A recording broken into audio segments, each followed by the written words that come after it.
Well, we're pleased to welcome now from Princeton University Bernard Haykel, co-author of Saudi Arabia in Transition, Insights on Social, Political, Economic, and Religious Change.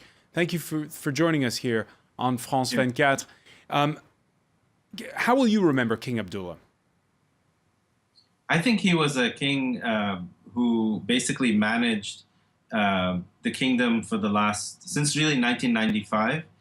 Was incredibly lucky in that the price of oil was very high from about 2003 onwards.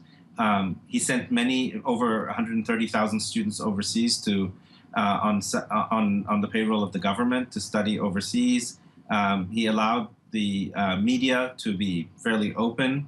But at the same time, he had massive challenges like that of Al-Qaeda, the Arab Spring, the fragmentation of Yemen, Egypt, Syria.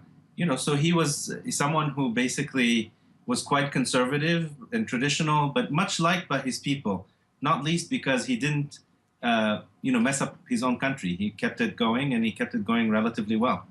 Kept it going relatively well. We saw that there were increases in all sorts of payments and subsidies when the Arab Spring began. Yes. Yeah, absolutely. I mean, the Arab Spring represented a major challenge to all authoritarian regimes in the region. And Saudi Arabia is blessed with, and perhaps cursed also, with a tremendous amount of oil, as you noted in your program. And he was able to use the oil revenues, which are now about $1 trillion worth of reserves in the Saudi coffers, to buy social peace. And he felt that that was necessary. He was not an ideological king. He was in the business of surviving and in the business of making sure that Saudi Arabia did not implode. And he spent money to do that. It's incredible, isn't it, when you think that the population under his reign has doubled in Saudi Arabia? Yes. Yeah, there's a massive demographic explosion, not just in Saudi Arabia, but throughout the region. And the vast majority of the population is under the age of 25.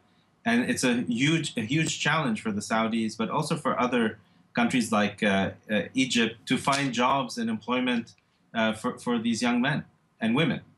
And I don't think there's an easy way to do that, to produce these jobs. So this will be something that the kingdom is going to have to face for decades. Among the international reactions, that of the International Monetary Fund's boss, Christine Lagarde, at the World Economic Forum in Davos. Let's take. She has said that there was on the part of Saudi Arabia.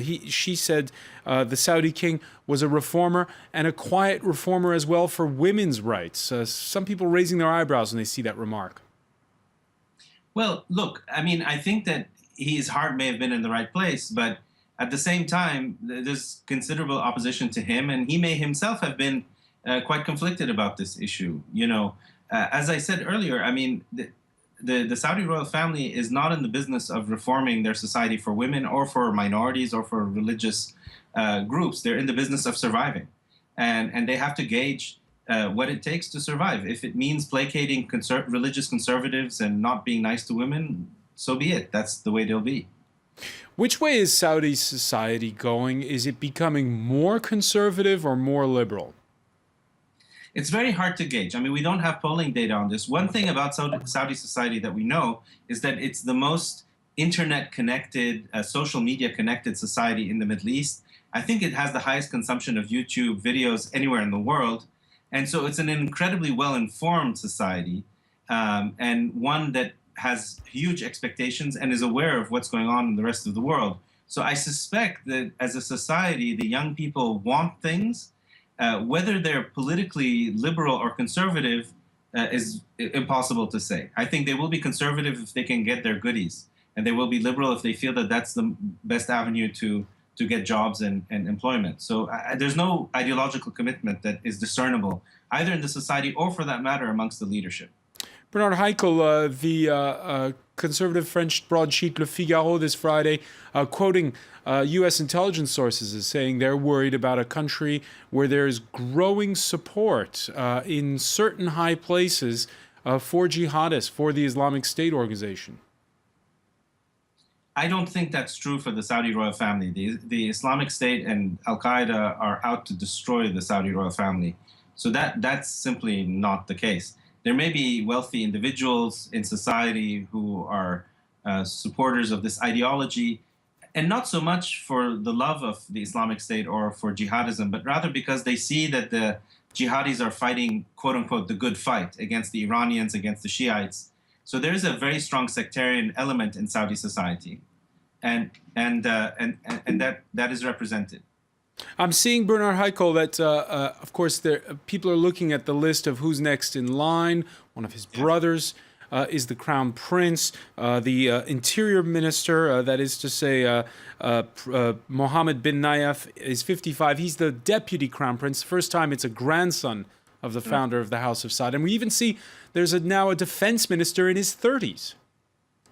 That's correct. I mean, the biggest surprise and perhaps also bit of news in what happened from yesterday till today with the death of King Abdullah is the appointment of Mohammed bin Nayef, who's the Minister of the Interior, as Deputy Crown Prince. And he's a man in his 50s.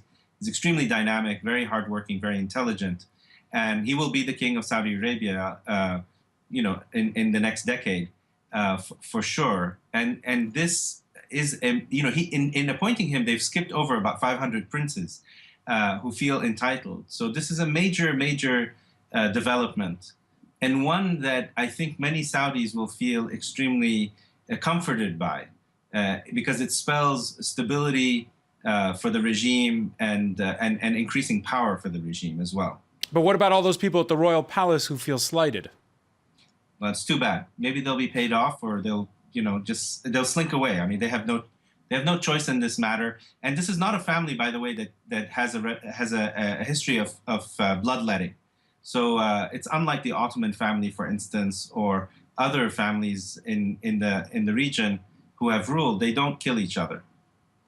Bernard Haykel, one final question, and that is Saudi Arabia's place, its suspicious way it looks at Iran, its relationship with the United States. Is it all going to stay the same for now? Yeah, absolutely. I mean, King Salman is extremely pro-American. He's quite hawkish on Iran. I don't think we'll notice anything different in that respect. What we might see different with his ascension to power is that Saudi Arabia will become perhaps more active in trying to resolve the problems and tensions in Yemen, in Syria, and perhaps also in Iraq. But I don't think there's any change in policy regionally or internationally. Bernard Haykel of Princeton University, a pleasure to talk to you. Bernard Haykel, your latest book, you're the co-author of Saudi Arabia in Transition, Insights on Social, Political, Economic, and Religious Change. Thank you.